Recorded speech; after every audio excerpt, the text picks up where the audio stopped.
Welcome to In Such a Time, conversations on Jewish life, leadership, and meaning. Each week, Rabbis Jonathan Jaffe and Leora Londy explore the moments, questions, and ideas that shape who we are and who we aspire to be. And now for this week's conversation. Welcome back to In Such a Time podcast. And Rabbi Londy, today I thought we would speak a little bit about an issue that's been in the public light, which brings up all sorts of issues which we can hopefully tap into wisdom for our own tradition.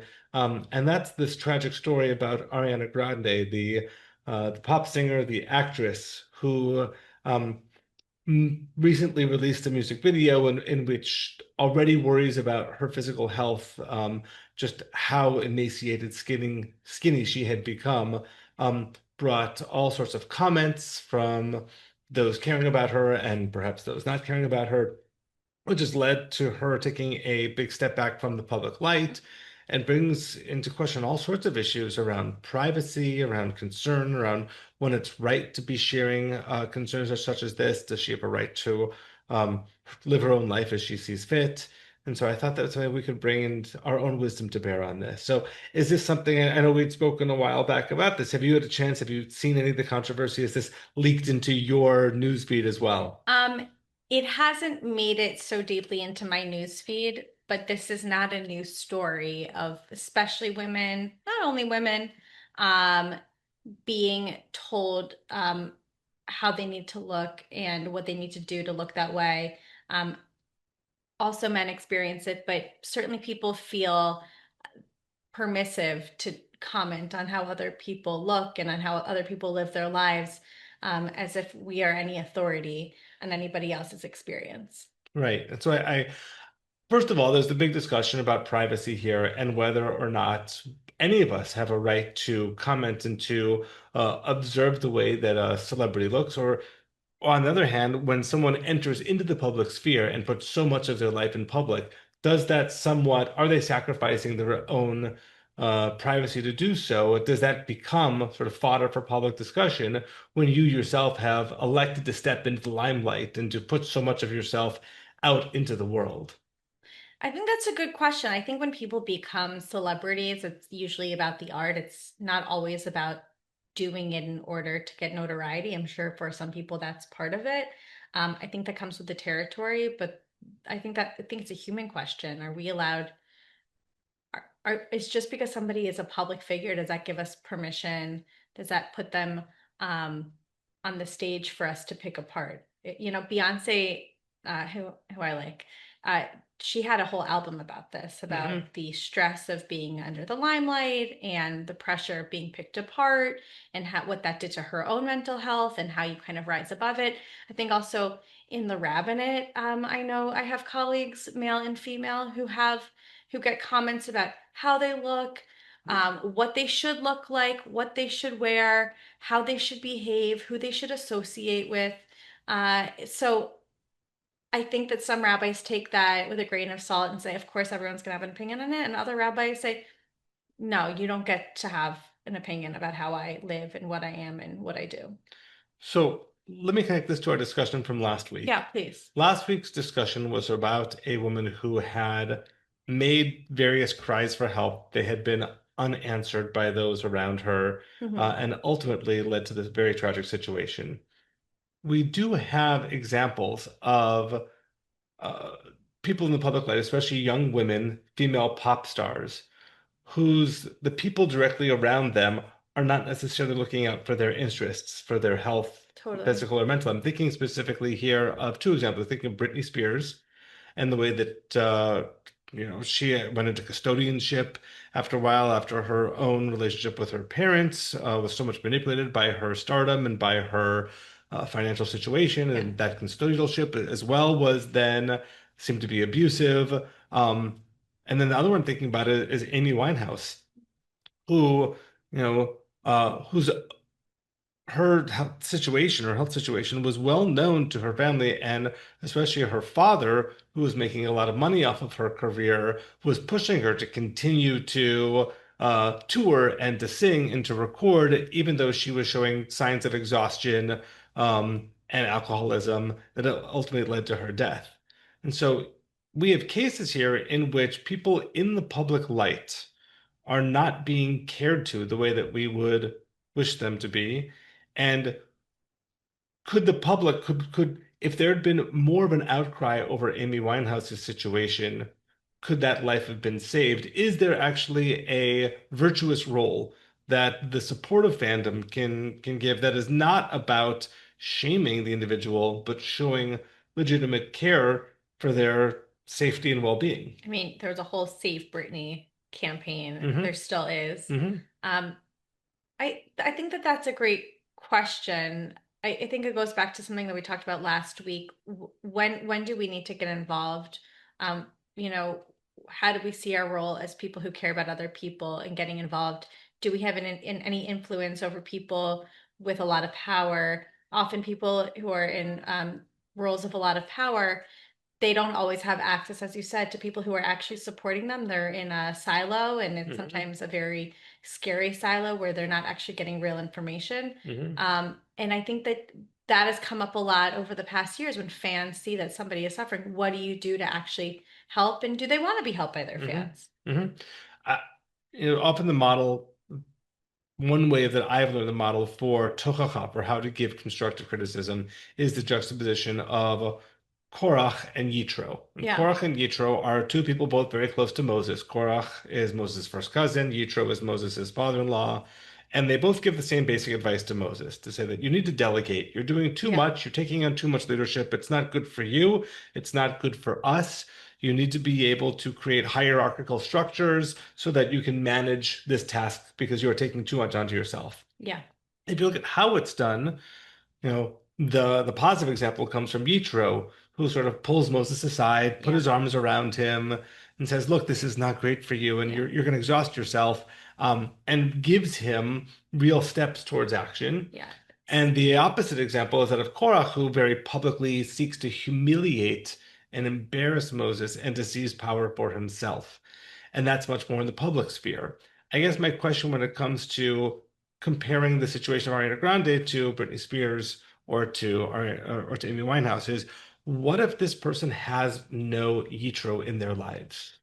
Right? What if there's no one to pull Ariana Grande aside and say, you're unhealthy the way that you're living, and you are providing an unhealthy model for other young women out there by making a music video in which your rib cage is showing, and in the music video, the producer is writing down that she still needs to lose 3 or 4 pounds, something like that. So, is there a role for those outside of the inner circle when the inner circle itself fails to live up to its obligations? In that video, is that supposed to be some form of satire on her situation?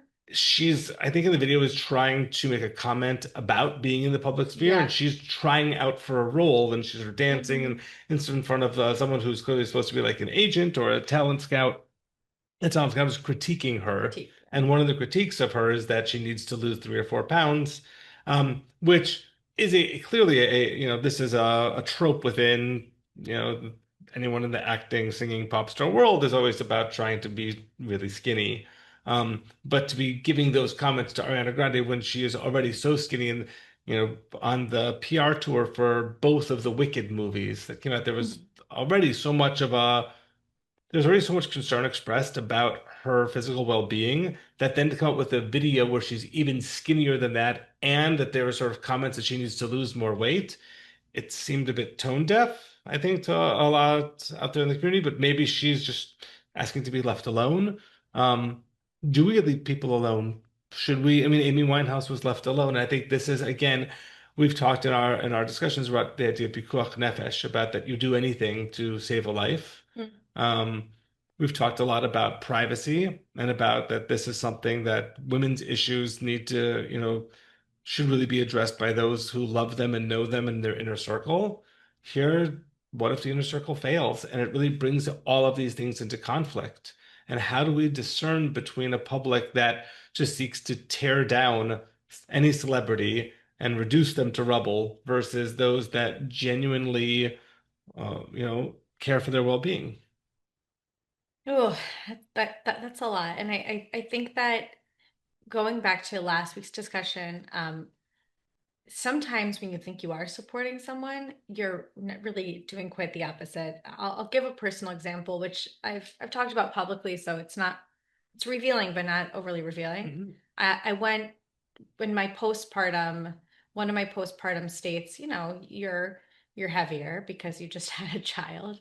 And I was very anxious and I lost a lot of weight really quickly because I just didn't have an appetite. And a friend-ish came to me and said, "Wow, you look great." And I said, "I look great because I'm so anxious, I can't eat." And that person said, kind of jokingly, "Well, you can't have everything."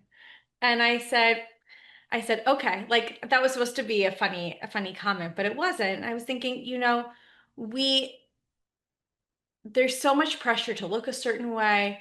There's so much pressure to act a certain way. There's so much pressure to be a certain way.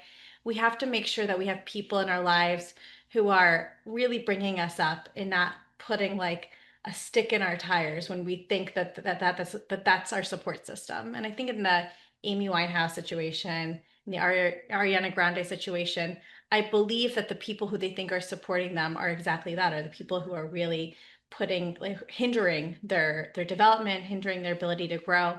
And it was interesting in that moment that I experienced, I realized, there are sometimes people who aren't looking out for your best needs. And if you have the inner strength, and not everyone does, or the whereabouts to say, you know what, that doesn't feel good. I need somebody else to help me, or I Mm-hmm. need other support, or I need whatever I need, then you're lucky. But sometimes you're so down a rabbit hole that you can't see that the people around you are not the people who you hope are helping you, Yeah. or who are being your support system. So I think it's really interesting when celebrities take a step back and say, well, I need some space, I need some time. I hope during that time that they're doing that, they're reassessing, they're reevaluating who the people in their lives are, they're reevaluating what they need health wise, what they need mental health wise. And I think that the public loves a rise and fall story so much. We just feed into it. Um, the Amy Winehouse story is so good because of its ending, which is so sick. And I wonder if we stopped making that fodder, if people wouldn't fall into those holes. Yeah, I mean, I think we often liken this to our role as congregational clergy because there is a public stance to that. There's I think a crucial difference, which is the people who are around pop stars are making their money off of them, and Yeah. that they are sort of the gravy train that they are riding upon.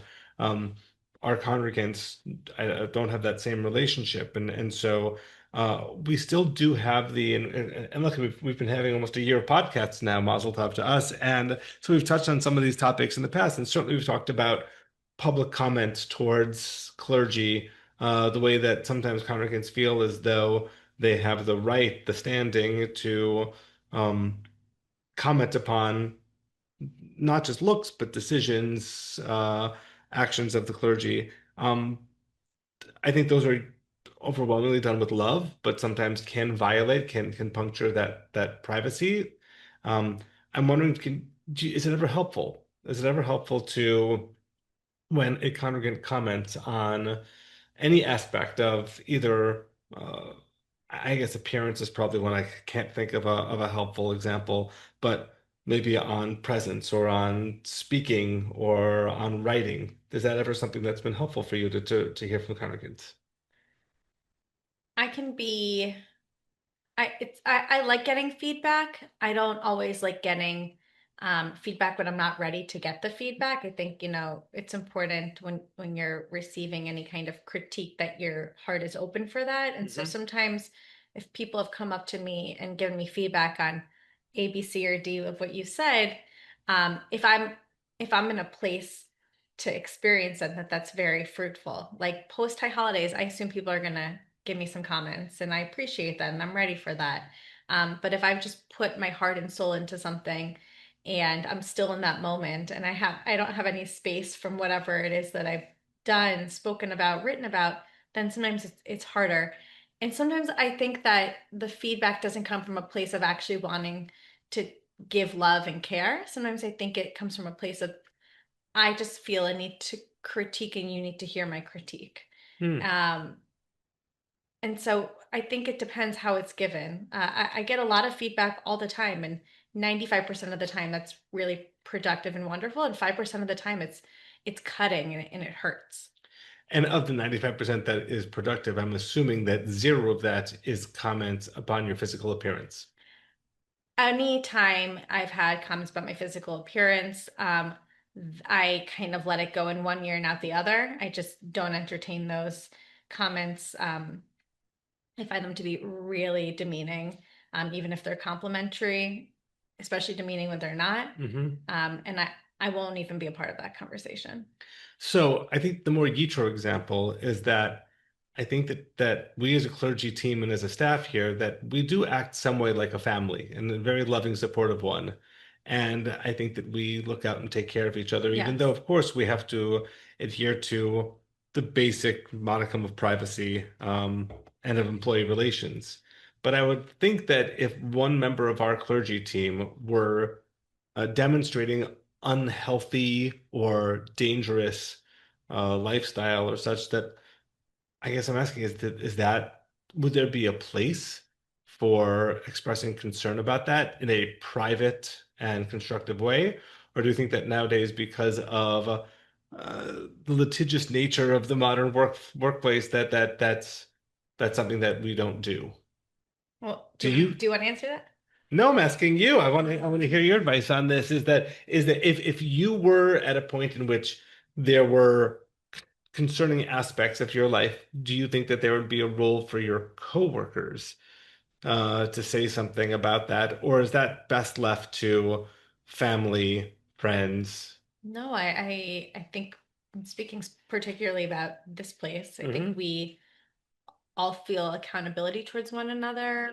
We have a very professional relationship, but I think also have a deep care. And I think that we absolutely do look out for one another and also sometimes do call each other out on behavior, on idiosyncrasies. And if I heard anything from you, from our team, I take it very seriously because you're people who function in a similar role to family for me, in the way that I respect you and trust you. I think that that's maybe the element is what level of trust are you with another person? What level of trust you have with another person? What part of their bubble are you in? Yeah. How about you? What do you think? Well, first of all, I think that, and this is to let the listeners in a bit here, that I think that Jen Kelly plays a vital role for the clergy Executive team. director. Our executive director serves also as our clergy therapist and the good person to go talk to when Free. something's happening and to let off steam and maybe to figure out the best way forward. I also think that there's a bit of a difference here in that we are in a hierarchical relationship in which, although we work together as a family, as you said, we are in a professional Yeah. environment. And in that hierarchical relationship, I am the supervisor of the other members of the clergy, which actually means that I think that I need to be the most careful and probably have the least standing. This is also probably affected by the fact that I'm the only male, and that there are some things.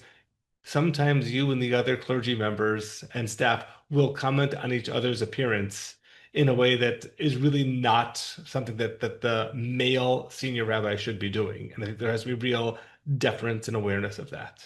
Yeah, I think that that's true. And you're also identifying maybe like it's not a double standard. It's just how certain relationships are, how the dynamic of certain relationships are balanced, and what is deemed appropriate and what's not. And so I think it's interesting, if a congregant, I want to put the same, I want to give you the same questions back. If a congregant were to say any of those things to you, how would you take that feedback?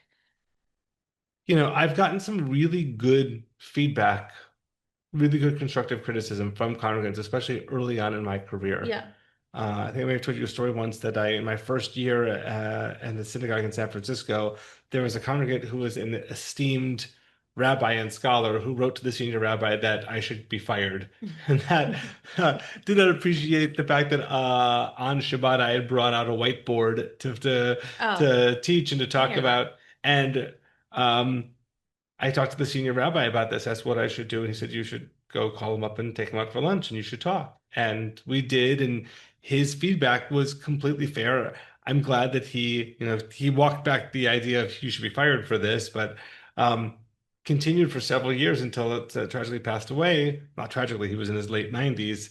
Um, and I received some really good feedback that way. Actually, the sort of the common joke, the trope among rabbis is that we don't get truthful feedback from our congregants.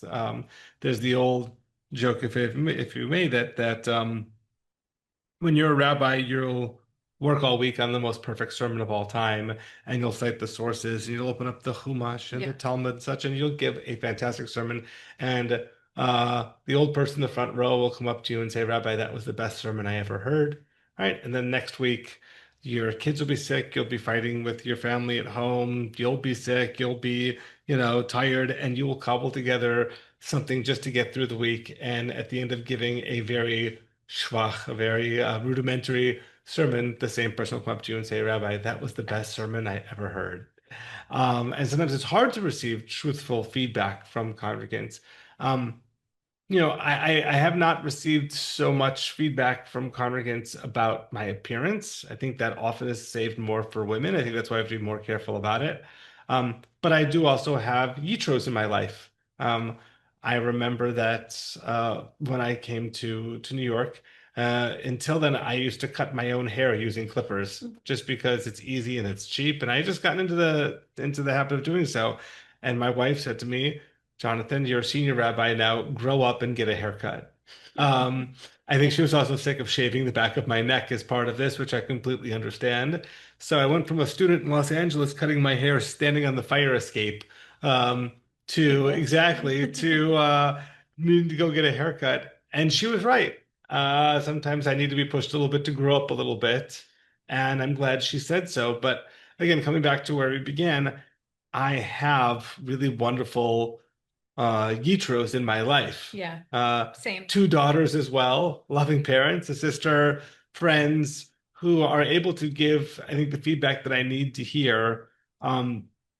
One area that we do receive really helpful feedback is, we're in the middle of preparing for the high holidays, and every year we come together and bring congregants forward who give us constructive feedback about how the high holidays went. I wouldn't want to forgo that experience. I think that it's important that we hear that. I think it's also important that no decisions are made. That's for us to take in and then to do as we will, as we wish. But I do think there ought to be a feedback loop if we, the clergy, are serving the congregants, and there are better ways that we can do that, then I think that we need to have an ear open at all times. I agree with that. And that's actually one of the things that I really have learned about the rabbinate working here is that we have a lot of opportunity for feedback and for unpacking whatever we've done, which is so important to not just like walk in the world and think that whatever you've done is great or terrible. It's important to discuss it and to understand and to communicate between one another. How did that land for you? Was this communication good for you? How are you feeling about it? Do you feel supported in that? And so I think that that's just been a really good model. I think that our community has a more Yitro kind of element. There are communities that are less like that just more put Korach. people on the chopping block. Yeah. Just going back to Ariana Grande's example, growing up in Hawaii, an environment in which girls and boys were in swimsuits all year long, and very often out the beach and in the eye, shall we say. Issues around women's bodies issues ran very high, and there was a lot of examples of anorexia and bulimia and things that teenager Jonathan Jaffe was probably too ignorant to realize until much later. And I knew a lot of friends, female friends, especially in high school, who really struggled with their body image. And I don't know. I mean, it's so hard, especially for a male, to ever have anything to say about a female's body, even if it's that you are worried about that they are healthy and possibly self-destructive. Yeah. And so I think that I'm just voicing to you, it creates really a conundrum for someone like me that if I was in a place, or let's say, even as rabbis, if we saw one of our teens here at the synagogue, looking unhealthy in a way that caused concern for their basic health, would we have a role to step in to intervene by either speaking with them or with the Yitros in their lives, hopefully the Yitros in their lives, to care for them? I think we've done that. I'm pretty sure that we've encountered this, and we have a lot of protocol for handling certain situations. When one of the things I like about the Jewish community in general and ours in particular, sometimes there is a little bit of chutzpah. One of the things I liked about Israel is like people don't fall between, between the cracks. Yeah. Because there's a lot of accountability for one another, even if sometimes we're like up each other's, you know, you know why? It's because there's a lot of care. And so if somebody's not doing well, I think that everyone feels a responsibility towards one another. Sometimes it's not done properly. But reaching out to the parents or reaching out to the child in an appropriate way and, you know, checking in, how you doing? Are you okay? What's going on? Can I support you anyway? And I know that there are people who have gotten support and gotten the attention that they need because people in their lives, often adults, noticed, checked in with them and tried to help them, but it's very delicate. I think it's also really important. Think about maybe 100 years ago when the synagogue staff may have been entirely male, and then who would notice or talk about something like that? If there is a female student who is demonstrating or real issues around their health, that I think ideally it would be one of the female members of our team that would be the right one to speak with them about this. And I think that you need to have a diversified staff in order to do that. Much as there's certain issues where I, as the male clergy, am probably better situated to speak about certain issues, and so I think that we need to do that. But just going back to the Ariana Grande situation, and to wrap this up, I do think that part of being in a loving community is to be the Yitros for one another, and to both to adhere to one another's privacy, to honor one another's privacy, but also in real moments where someone's health, in a moment of pikuach nefesh, where we are legitimately worried for someone's well-being, that there is someone to step in and to put that arm around the shoulder and just to check in and say, hey, how are you doing? That sometimes that can be the difference between life and death. Absolutely. And I just want to note one other thing. You know, we live in a community that I think has very high standards of body image, of what that's supposed to look like and what you're supposed to do in order to achieve that. And the stress of living up to that can be really, really difficult. Yes. Like very, very, very difficult. Can I go to a workout class if I don't look a certain way? Can I wear these clothes? Can I get my hair to look this way? I mean, I'm not saying in a shallow way. I'm just saying in a way that exists in certain communities. And the standard is really, can be really, really demanding. And I think that is also a source of stress and anxiety for some people.